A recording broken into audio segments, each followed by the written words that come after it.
Have you come down from Little? Well, yeah, we all came from Little. I'm from Jefferson. Oh, okay. Yep. We don't have a lot of Jefferson. Oops, sorry. All right, thanks.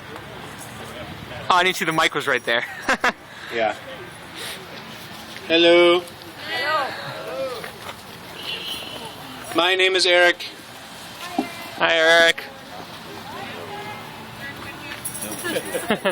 I hesitate to speak. This is not my microphone, but it's here. It's the people's mic. Yeah. I presume anybody can come up here and speak, so I just thought I would do it. I live in Manchester. Is anybody from around here, Plymouth?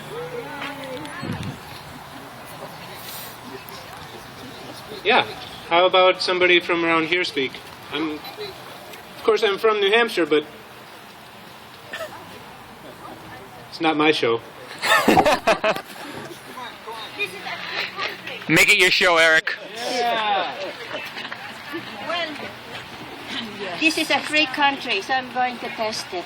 I look funny and I talk funny, but my message I think is good.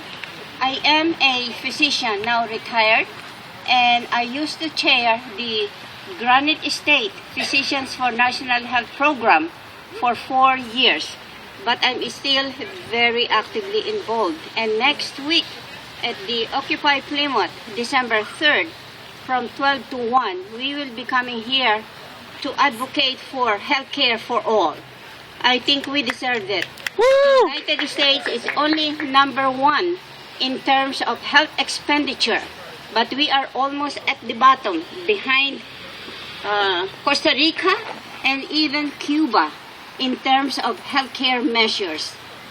So, please join us next week. I think this is part of the deficit in our country because 17% of our GDP is spent on healthcare expenditure. Hooray! Woo! 12. The usual Occupy Plymouth at 12 to 1. And my name is Cozy, C-O-S-Y. So come cozy up with us.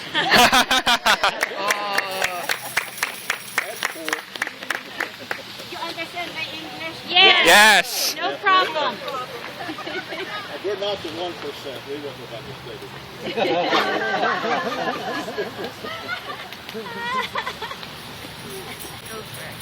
Nobody needs to.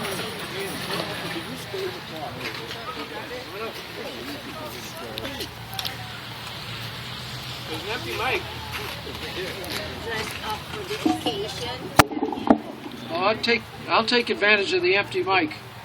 For those of you who are unaware about Northern Pass, this is the camel's nose under the tent, Northern Pass. This is a plan for 2030. You're all invited to come over and look at this map. We didn't make this up. This map represents a plan for the future for power projects which would virtually trash New Hampshire. So what we would like you to do, all of you, is come by and look at it. We'll answer your questions. We'll give you a brochure. We need your help to convince the Senate to pass House Bill 648 to make sure that the law of the land agrees with our state constitution, which says precisely that nobody's private property can be taken for someone else's profit. So that, I wouldn't think that would anybody would like that. Anyway, we need help to pass 648. We also need you to let your senators know that you want them to pass a comprehensive long-term energy bill which includes burial down public rights-of-way of all high-tension lines. Thanks a lot. Woo!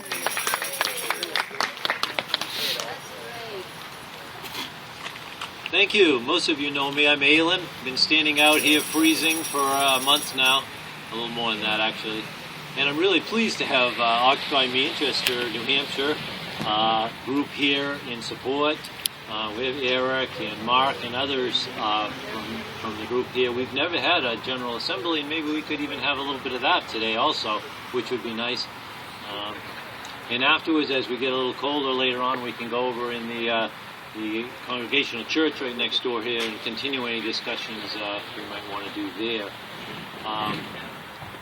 Eric, do you want to speak a little, or Mark, or who are any of you? Would you like to take the mic for a minute? Sure. Okay. Someone? Woo! Go Mark! Yeah, this is Mark Provost. He's from the Manchester Occupy group. They've done a great job. He's been in Boston yesterday, every day away, and I don't know how he keeps such a schedule, these guys. It's amazing, so I'm very pleased they're here today. How you doing? I'm honored to get singled out, I guess, but I would hope that everybody from Occupy New Hampshire, Manchester could come out. And I want to say that I'm really impressed with the group you have here in Plymouth, because it's a small town where you guys have so much artwork and actually so many people. The amount of people that you brought out here today, just you alone in Plymouth, is bigger than we've been able to get in Manchester in some of these recent weeks. So it's definitely a testament to your dedication and to your passion for the causes that you've come out here for. You know, this is our first time going around. We're traveling around the state, and we're talking to different occupation groups, and this group in Plymouth has been meeting longer than probably any other group in the state. So I want to give you guys a round of applause. Woo! So if anybody else from Occupy, this is Eric from Occupy, and Nikki B, she travels from Plymouth to Manchester every night. So I don't think she's here because she made food and she brought it to the church.